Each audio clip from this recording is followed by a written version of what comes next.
কি সহজ সরল লাগছে দেখতে। আর কাজকর্মগুলো?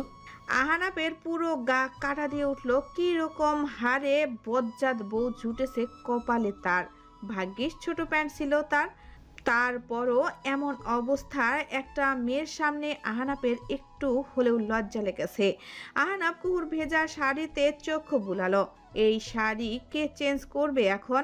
মহারানী তো বেহুশ, এভাবে ঘুমালেও তো ঠান্ডা লেগে যাবে। আহানাপ কুহুর বাহুতে মৃদু ধাক্কা মেরে ডাকতে লাগলো। তিলোত্তমা, ড্রেসটা চেঞ্জ করে নাও তিলোত্তমা। আহানাপ বুঝলো এভাবে কাজ হবে না। সে টেবিলে রাখা গ্লাস থেকে পানি ছেটাতে লাগলো। কুহু চোখ খিচে ফেললো।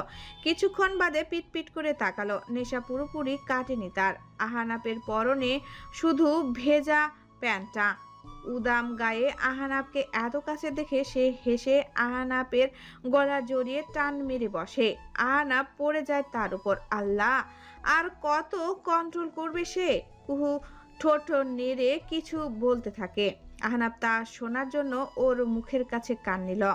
ভালোবাসি আহনাফ। আহনাফ মুস্কি হাসলো, তবে সেই হাসি তার দীর্ঘস্থায়ী হলো না। কুহু আহনাফের কানকে মুরগির ঠ্যাং মনে করেছে বোধহয়। সে দিল এক কামড়। আহনাফ জোরে আর্তনাদ করে উঠল।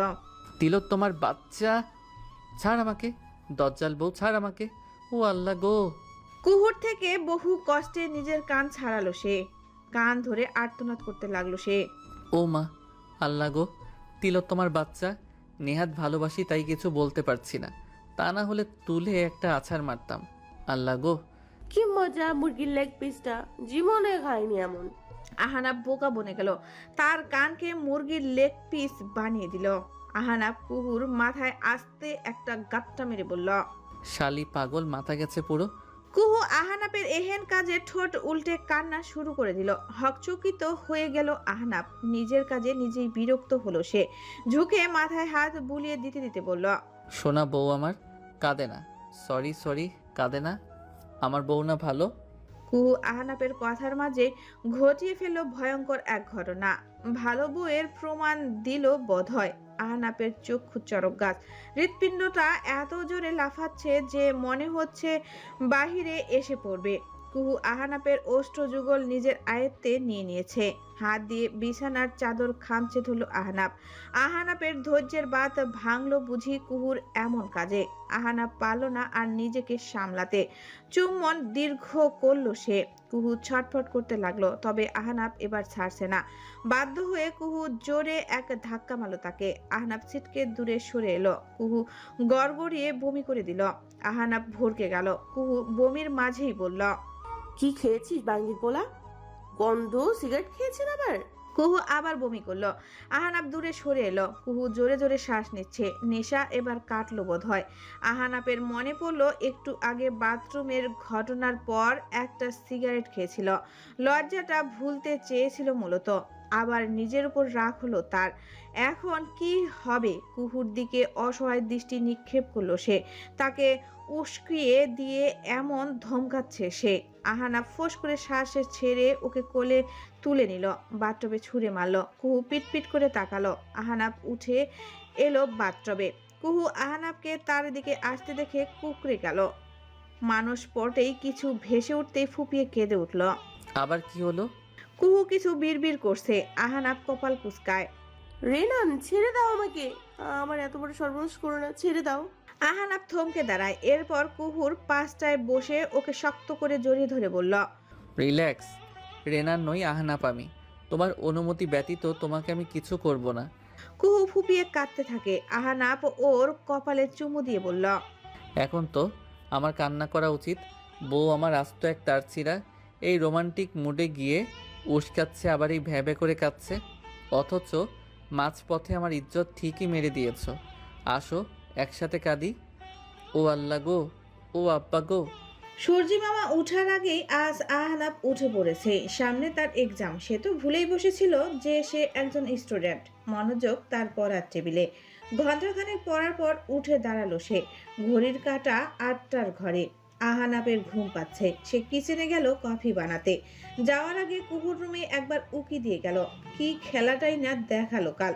আহানাপ নিজ ঠোঁট স্পর্শ করতেই মুস্কি হেসে ফেলে। কিচেনে যাওয়ার সময় ডাইনিং টেবিলে নজর গেল তার। কিছুক্ষণের জন্য থমকে গেল সে, ঘাড় ঘুরিয়ে একবার কুহুর রুমের দিকে তাকালো, এরপর জুসের বোতলটা হাতে নিয়ে বলল, এটা তো জুস ছিল, ওয়াইনের বোতল তো পুরো ভরা, তার মানে। আহানাপের ঠোঁটের কোণ বেঁকে গেল। কিন্তু তিলোত্তমা এমনটা কেন করলো? যদি কাছে আসারই হয় তবে এমন করেই কেন? আর শেষে অমন ভয়ে গুটিয়েই বা গেল কেন? আহনাব ভাবতে ভাবতে কিচেনে গেল। তবে এখন ভেবেই হাসি পাচ্ছে যে তিলোত্তমা নেশার ঘরে কিছু বলেনি। সেও আহনাবকে চাইছে, তবে অভিনয়টা এত নিখুঁত কিভাবে করলো আহনাবও ধরতে পারলো না। ইস, কাল সিগারেট না খেলে আজ সকালটা অন্যরকম হতো রে। আহনাবের নিজের উপর রাগ হলো। হঠাৎ বেল বেজে উঠল। আহনাব কপাল কুঁচকালো। এই সকালে কে এলো? সে দরজার দিকে পা বাড়ায়। ছোট্ট ছিদ্রটা দিয়ে দেখতেই ভরকালো। দরজা খুলল সে। রাফি রাগী মুখে দাঁড়িয়ে আছে। আহনাব বলল, কি হয়েছে হঠাৎ? রাফির রাগী ভাবটা উধাও হয়ে গেল হঠাৎ। সে ভ্যা ভ্যা করে কাঁদতে লাগলো। আহনাব মোটেও চমকালো না। এই ছেলে কান্না ছাড়া আর পারে কি? ওহ, বিস্কুট খেতে পারে। আহনাব বলল, মেয়েদের মতো কান্না করবি না আমার সামনে, আগেও বলেছি। ভাই, আমারও বিচি হতুকু।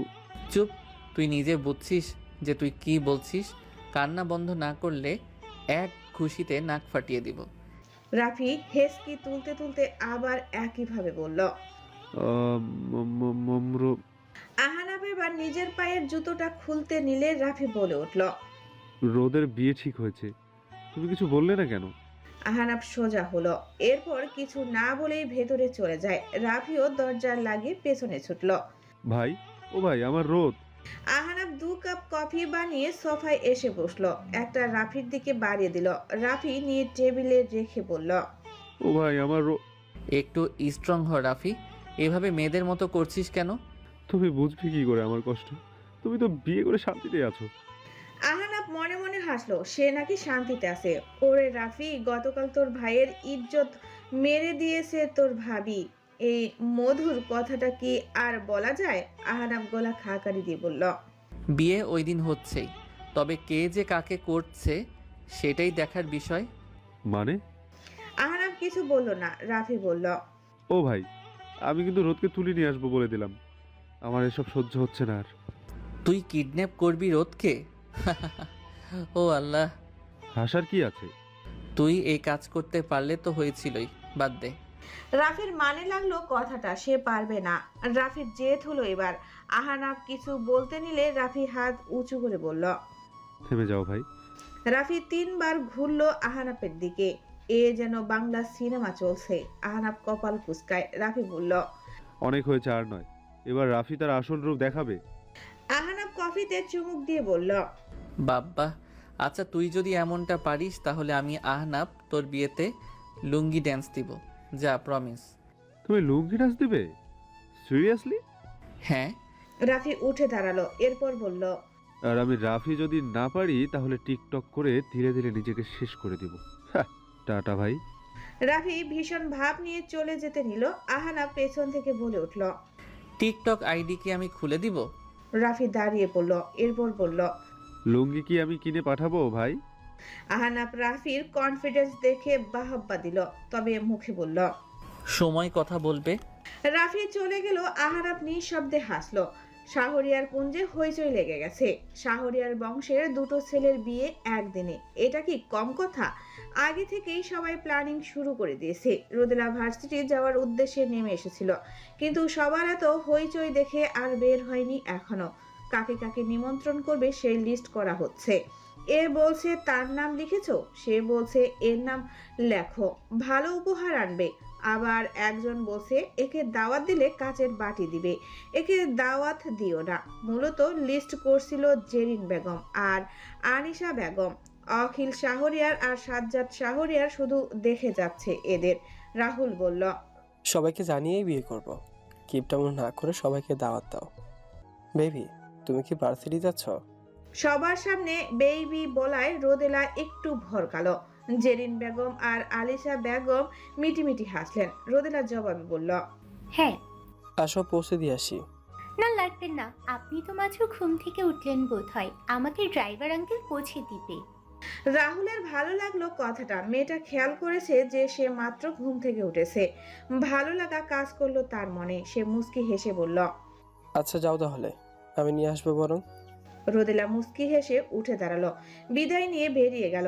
ভেতরটা কেমন অস্থির অস্থির লাগছে।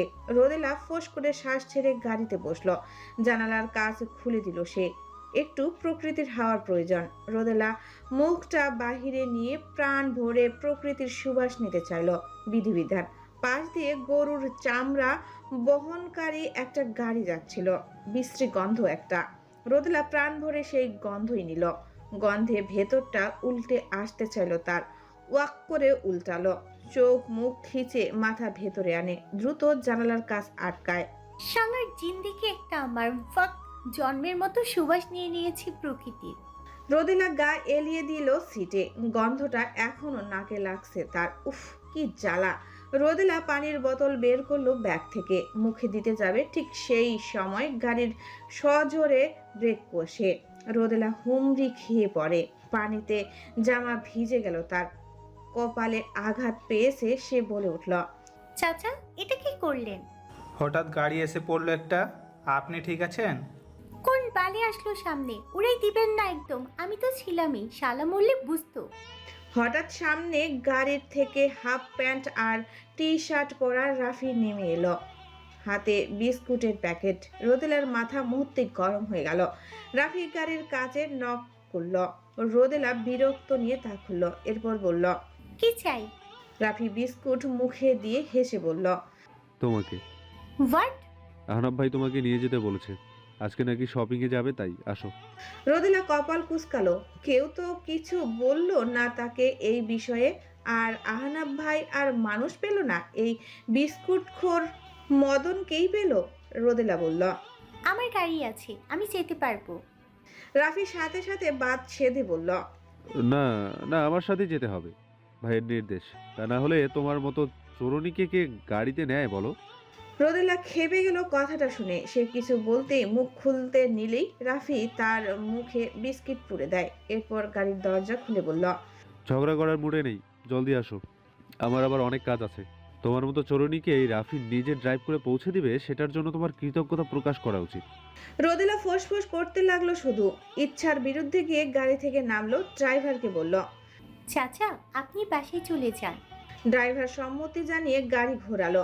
রাফি বিশ্বজয়ের হাসি দিল। রোদেলা গিয়ে গাড়ির ব্যাকে সিটে বসলো। রাফি তা দেখে বলল। এক্সকিউজ মি, আমি ড্রাইভার নই আপনার, সামনে এসে বসো। ইহ, শখ কত! এই রোদেলার চারটার পাশে বসে না, মাইন্ডি। রাফি ওকে ব্যঙ্গ করলো। রোদেলা আবার খেপে গেল। রাফি বলল। সামনে আসো, নয়তো। নয়তো? রাফি দু কাত উঁচু করে বলল।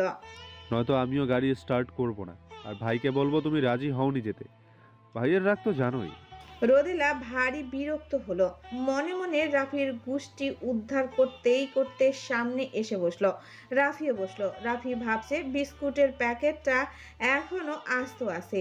ভাবা যায়, কথাটাও সম্পূর্ণ করতে পারলো না সে। রোদেলা হঠাৎ এক হাঁচি দিল, আর সেই হাঁচির শব্দে রাফি কেঁপে উঠে বিস্কিটের প্যাকেটটা হাওয়ায় উড়িয়ে দিল। আত্মাটা একটা লাফ দিয়ে উঠল তার। মাইয়া মানুষ এত জোরে হাঁচি দিতে পারে, এটা রাফির জানা ছিল না। রোদেলা রাফির দিকে তাকিয়ে হো হো করে হাসতে লাগলো। রাফি এখনো স্তব্ধ। হুশ ফিরতেই যেন না ভ্যা ভ্যা করে কাঁদতে যাবে, অমনি রোদেলা সেই কাজটা করে দিল। রোদেলা ভ্যা ভ্যা করে মিশা কান্না করে রাফির মতো বলতে লাগলো। আমার বিস্কুট, এটা তুমি কি করলে চোরনি? আমার বিস্কুটের সাথে কিসের শত্রুতা তোমার? রাফি অবাক চোখে তাকিয়ে রইল। রোদেলা তাকে নকল করলো। রোদেলা বলে উঠল। এটাই বলতেন না? কিছুক্ষণ নীরব থেকে দুজনেই হেসে উঠল। এই প্রথম বোধহয় ঘটলো এমন। গাড়িটা তাদের হাসির শব্দে মুখরিত হলো। রাফি স্টার্ট দিল গাড়ি। রোদেলা হঠাৎই হাসি থামিয়ে নিজেকে গম্ভীর করলো। এটা কি করলো সে? এই মদনার সাথে হাসলো কেন সে? উফ। এদিকে রাফি হেসেই চলছে। সূর্যের কিরণ আজকে ঝলসে দিচ্ছে যেন সব। আনোয়ারা বেগম কাপড় ধুয়ে ছাদে দিয়ে এসে মাত্র সোফায় বসেছিল, অমনি বেল বেজে উঠল। উনি বিরক্ত নিয়ে দরজা খুললেন। দরজার অপর পাশের মুখটা দেখতেই সেই বিরক্তি হাওয়ায় মিলিয়ে গেল। আরে নাতাশা, এসো এসো। নাতাশা হেসে সালাম দিল তাকে। আনোয়ারা বেগম জবাব দিয়ে ভেতরে নিয়ে এলেন ওকে। নাতাশা আজকে খয়েরি রঙের একটা শাড়ি পরে এসেছে। ওকে একবার নিচ থেকে উপর পরোক্ষ করতেই আনোয়ারা বেগম হাঁ হয়ে গেলেন। দেখতে ভারী মিষ্টি লাগছে তাকে। আনোয়ারা বেগমের মনটা বলে উঠল। ইস, এমন একটা মেয়ে যদি আমার ছেলের বউ হতো। নাতাশা আনোয়ারাকে তাকিয়ে থাকতে দেখে বলল, আন্টি আয়ন কোথায়? ওই হতচ্ছাড়া তো ঘুমোচ্ছে, ঘুমায় রাত করে আর উঠে দেরি করে। একটা বিয়ে দিলে যদি ঠিক হয় এখন। বিয়ের কথা শুনে নাতাশা হেসে বলল। পাত্রে দেখবো নাকি? আনোয়ারা বেগম আবার তাকালেন ওর দিকে। নাতাশা একটু ভরকাল। আনোয়ারা বেগম বললেন, মা তুমি কি বিবাহিত? আরে না আন্টি। তুমি ছেলেটাকে ঠিক করতে পারবে না? ছেলে কিন্তু খারাপও নয়। নাতাশা মনে মনে বিশ্বজয়ের হাসি দিল, বাহিরে লাজুক হাসলো। আনোয়ারা বেগম তো আগেই বুঝেছিলেন ওর হাসি আনোয়ারা বেগমকে পজিটিভ সংকেত দিল। ছেলেটার একটা ব্যবস্থা করতে পারলে তার মনেও শান্তি। হেসে জড়িয়ে ধরল নাতাশাকে। শুনছেন, আপনার জন্য চা নিয়ে এসেছি। নাতাশা আস্তে করে বলল কথাটা, এরপর ফিক করে হেসে ফেলল। মাথায় শাড়ির আঁচল দিয়ে বউ সেজেছে সে। ইস, শাশুড়ি পটে গেছে। ভাবা যায় নাতাশার নিজের খুশিটাকে একটু সামলে গলা খাকারি দিয়ে আয়ানকে ডাক দিল। আয়ান, আয়ান শুনছো? আয়ান উপুর হয়ে শুয়ে রয়েছে, গায়ে একটা পাতলা টি শার্ট আর শর্ট প্যান্ট। নাতাশা এবার আয়ানের বাহু ধরে ডাকলো। আয়ান ঘুমের মাঝেই বলল, সুহাসিনী ঘুমাতে দে। নাতাশা ফোঁস করে শ্বাস ছাড়লো, এরপর বলল, সুহাসিনীর বিয়ে হয়ে গেছে, এটা তোমার নাতুশিনী। ওঠো এখন। আয়ান উঠল না, ওভাবেই পড়ে রইল। নাতাশা কিছু একটা ভাবলো, এরপর আয়ানের কানের সামনে মুখ নিয়ে জোরে চেঁচিয়ে উঠল আয়ান বলে। আয়ান ধরফরিয়ে উঠে বসলো, আর তা কেঁপে গেছে তার, কানটাও বধ হয়ে গেল। ঘুম ঘুম চোখে নাতাশার দিকে তাকালো সে। ভেতরটা ধক করে উঠল ছেলেটার। নাতাশা খিলখিল করে হাসছে। শাড়িতে ওকে আজ এই প্রথম দেখলো আয়ান। হাঁ হয়ে গেল ছেলেটা। এদিকে নাতাশা হেসেই চলছে। আয়ানকে হাঁ করে তাকিয়ে থাকতে দেখে তার হাসি থেমে গেল। লাজুক হাসলো মেয়েটা, বলল, কেমন লাগছে আমাকে? অপরূপ। নাতাশা অবাক হলো। আশা করেনি এটা সে। ভেবেছিল এড়িয়ে যাবে বোধহয়। নাতাশা হেসে বলে উঠল, ধন্যবাদ। আয়ান হুঁশে ফিরল, এরপর নিজেকে ঠিকঠাক করে বলে উঠল। তুমি এখানে কি করছো? নাতাশা বসলো ওর পাশে। আয়ান একটা বালিশ নিয়ে নিজেকে ঢাকার প্রয়াস চালালো। নাতাশা তা দেখে ফিক করে হেসে ফেলল। আয়ান অপ্রস্তুত হলো খানিকটা। নাতাশা বলল, ছেলে মানুষ হয়ে এত লজ্জা পাও? আয়াত প্রতি উত্তর করলো না। নাতাশার চোখ হঠাৎ বিছানার পাশে একটা ছবির উপরে গেল। ছবিটায় হাতে উঠিয়ে নিল সে। আয়ান ভরকে গেল। নাতাশা ততক্ষণে দেখে ফেলেছে ছবিটা। কুহুর হাস্যোজ্জ্বল একটা ছবি। আয়ান খপ করে সেটা কেড়ে নিল। নাতাশা ফোঁস করে শ্বাস ছাড়ল। এসব আর কতদিন? যতদিন বেঁচে থাকবো।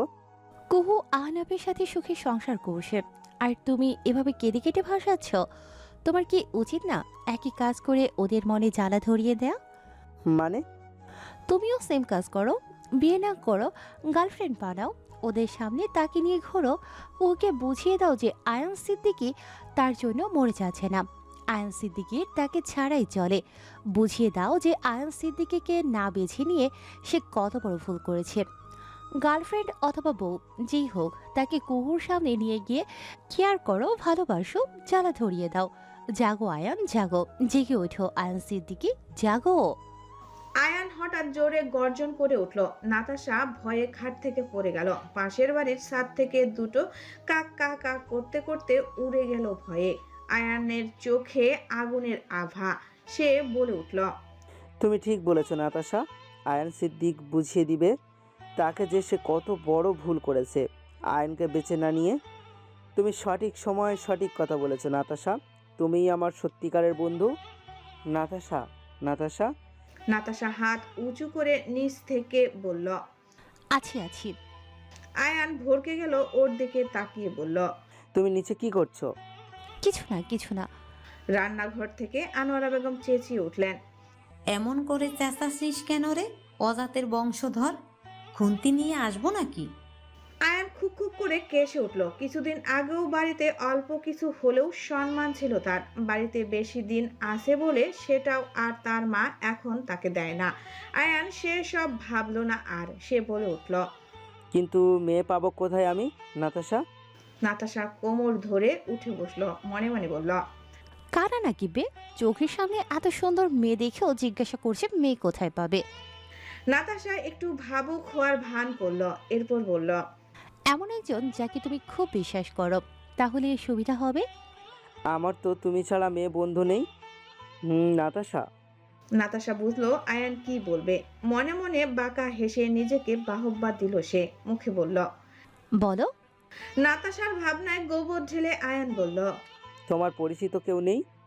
নাতাশা বোকা বনে তাকালো। আয়ান বলল। নেই? না, নেই।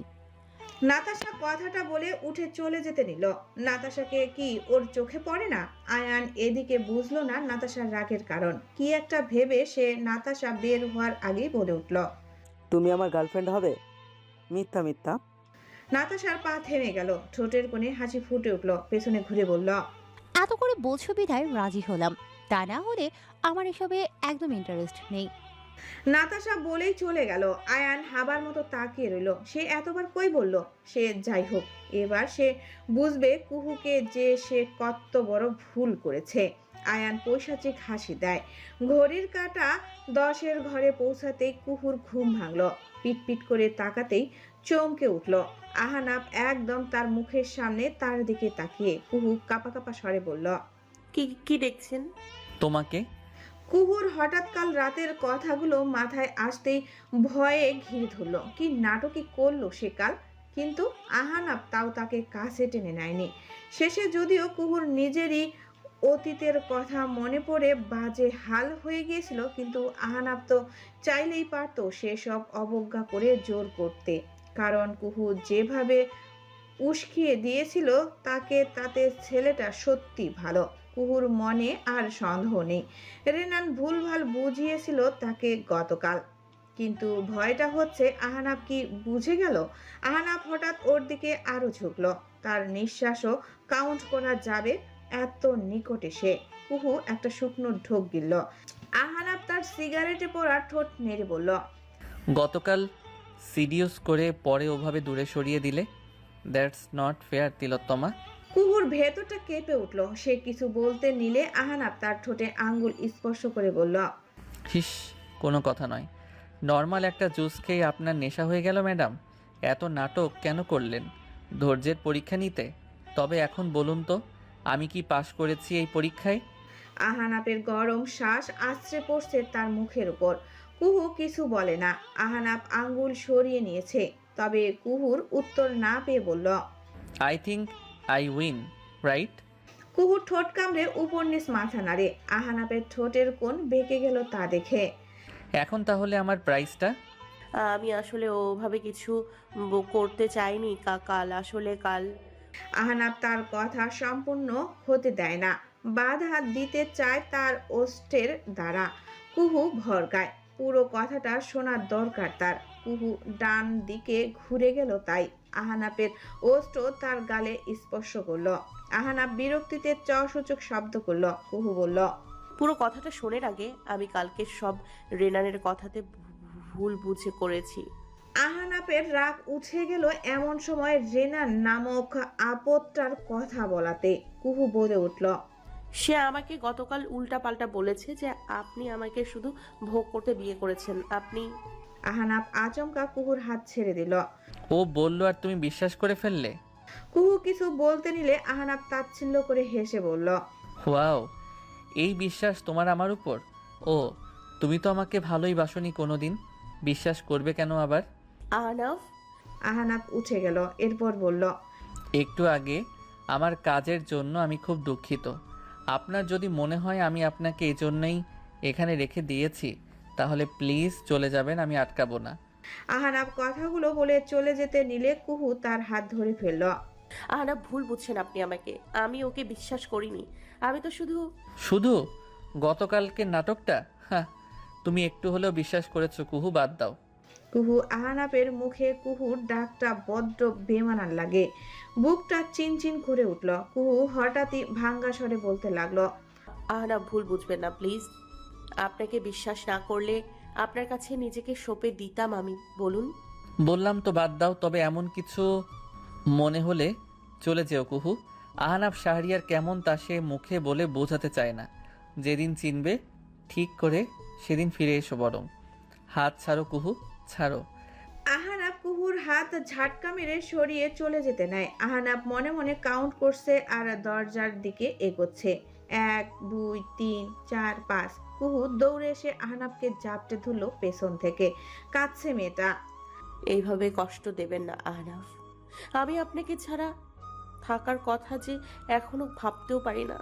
ভালোবাসি আপনাকে আহনাফ, এইভাবে কষ্ট দেবেন না। আহনাব হাসছে এদিকে, বহু কষ্টে গভীর স্বরে বলল, রাগ উঠে আছে কুহু, ছাড়ো। বালের কুহু, তোর নানি কুহু, আমি তিলোত্তমা, কোনো কুহু টুহু না। ছাড়ো আমাকে। রাগের মাথায় কিছু করে কষ্ট দিতে চাইছি না তোমাকে। কুহু ছাড়লো না, বরং আরো শক্ত করে চেপে ধরল। না, ছাড়বো না। কুহু হঠাৎ ওকে পেছন থেকে ছেড়ে সামনে এসে জড়িয়ে ধরে। আহনাব ঠোঁট কামড়ে হাসি আটকানোর চেষ্টা করে। কুহু বলে উঠল, আমি বিশ্বাস করি আপনাকে, অনেক বিশ্বাস করি। প্রমাণ? আহনাব এক ভ্রু উঁচু করে জিজ্ঞাসা করলো। কুহুর ভেতরে উথাল পাথাল করছে। সে কিছু ভেবে না ভেবেই আহনাবকে ছেড়ে পা উঁচু করে ওর ওষ্ঠে চুমু খেতে চায়। আহনাব লম্বা হওয়ায় পৌঁছাতে পারে না, থুতনিতে চুমু খেলো তাই। আহনাব বলল, রাগ উঠে আছে, মরতে চেও না। মেরে ফেলুন, তবুও ছেড়ে যাবেন না। Are you sure? কুহু কিছু বলে না। আহনাব তাচ্ছিল্য করে হেসে চলে যেতে নেয়। কুহু কেঁদে বলে উঠল। ইয়েস, কিল মি। আহনাব থামে, ফিরে তাকায় কুহুর দিকে। ঠোঁটের কোণে খেলে গেল অদ্ভুত এক হাসি। মনে মনে বলল, তু তো ফাঁস গয়া বাঙ্গি। হঠাৎই আহনাব এসে কুহুকে কোলে তুলে নিল। আহনাব বিছানায় শুয়ে দিতেই কুহু নাক টেনে বলল, রিভলভার কি সাথে করে এনেছিলেন?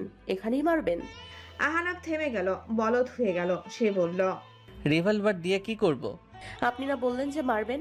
আহনাব কিছুক্ষণ তাকিয়ে রইল ওর দিকে। এরপর হঠাৎই হেসে ওর কানের কাছে মুখ নিয়ে বলল, এই মার সেই মার নয় লা, এই মার আহনাপের স্পেশাল ভালোবাসার মার। হ্যাঁ? প্র্যাকটিক্যালি বোঝাই, আসো। কুহু কিছু বলার আগেই আহনাব কুহুর ওষ্ঠ আঁকড়ে ধরে। গভীর থেকে গভীর হচ্ছে সে। কুহু যেন চেয়েও পারল না বাধা দিতে। আহনাব কুহুর হাত নিজের হাত দ্বারা আঁকড়ে ধরে। আহনাব বেসামাল হয়ে যাচ্ছে, দিন দুনিয়া ভুলে বসেছে। প্রিয়তমাকে আজ ভালোবাসার চাদরে মুড়িয়ে নিবে সে। সবটা দিয়ে ভালোবাসবে আজ সে। ওষ্ঠ ছেড়ে গলায় মুখ গোজাতে যাবে, অমনি সময় ঠাস করে বেলুন ফাটানোর শব্দ হলো। সারপ্রাইজ! ভয়ে আর্তনাদ করে দূরে সরে আসে আহনাব। কুহু নিজেও ভয় পেয়েছে। আহনাব পেছনে ঘুরে তাকায়, দেখলো তার কাজিনরা বন্ধু মহল হাতে বেলুন নিয়ে দাঁড়িয়ে। বিয়ে ঠিক হয়েছে, এজন্য হয়তো এসেছে শুভেচ্ছা জানাতে। সবাই হাঁ করে তাকিয়ে রয়েছে ওদের দিকে। আহনাব রক্ত চক্ষু নিক্ষেপ করলো তাদের পানে। ওরা হাঁ করে তাকিয়ে। কুহু এদিকে লজ্জা পেয়ে আহনাবকে ধাক্কা মেরে দৌড় লাগালো ওয়াশরুমের দিকে। আহনাব রেগে লাল। এদিকে কুহুর দৌড় দেখে সবাই হাসিতে ফেটে পড়ল। আহনাবের রাগে লাল হয়ে যাওয়া মুখ দেখে তো আরো হাসছে ওরা। ফ্লোরে বসে পড়েছে হাসতে হাসতে। আহনাবের রাগকে বাড়িয়ে দিতে আদিত গান ধরলো একটা। তুমি জ্বালাইয়া গেলা মনের আগুন, নিভায়া গেলা না। আহনাব বালিশ ছুঁড়ে মারলো ওর দিকে। আহনাব রেগে ওদের দিকে তেড়ে যেতে নিলেই সব কটা উঠে দৌড় লাগায়। হাসছে আর দৌড়াচ্ছে সব। আহনাবও তাড়া করছে ওদের। আজ একটাকেও ছাড়বে না সে। তার ফ্ল্যাটের চাবিটা ওদের কাছ থেকে আজই নিয়ে নিবে সে। তা না হলে বাসর আর হবে না তার। ছোটবেলার স্বপ্নখানা স্বপ্নই রয়ে যাবে। আরিশ মরেছে আজ অনেক বছর, ওর কথাও সবাই ভুলে গেছে। হঠাৎ তুমি এমন উতলা হচ্ছ কেন বুঝলাম না আমি। সাজ্জাদ শাহরিয়ারের কথা শুনে রাহুল বলে উঠল, না, না, ও মরেনি। আই থিঙ্ক ও বেঁচে আছে। ড্যাড, ওর সামনে এলে আমি শেষ হয়ে যাব, সাথে তুমিও। সাজ্জাদ শাহরিয়ার বড্ড বিরক্ত হলেন। আনাফের যে ছোট ভাই ছিল এটাই তো অনেকে ভুলে বসেছে, আর তুমি বলছো ও বেঁচে আছে। রাহুল ঘেমে একাকার হয়ে গেছে। সে একটা শুকনো ঢোক গিল অপরিচিত নাম্বার থেকে আসা মেসেজটা দেখল। How are you my dear Hul? এর সাথে আরিশের বেঁচে থাকার কি সম্পর্ক? হুল, ও আমাকে হুল বলতো, ভুলে গেলে? সাজ্জাদ শাহরিয়ার সূচক শব্দ করল। এত পুরানো ঘটনা কি মনে থাকে? তাছাড়া তার বয়স হচ্ছে, না মনে নেই। আর তুমি এসব ফালতু মেসেজ দেখে এমন আজাইরা কথা বলো না। নিজেও পাগল, আমাকেও পাগল বানাচ্ছ। রাহুল সাজ্জাদ শাহরিয়ারের হাত ধরে বলে উঠল। Dad, please try to understand. ব্যাপারটা হালকাভাবে নিও না। সাজ্জাদ শাহরিয়ার ছেলের অস্থিরতা দেখে বলে উঠল।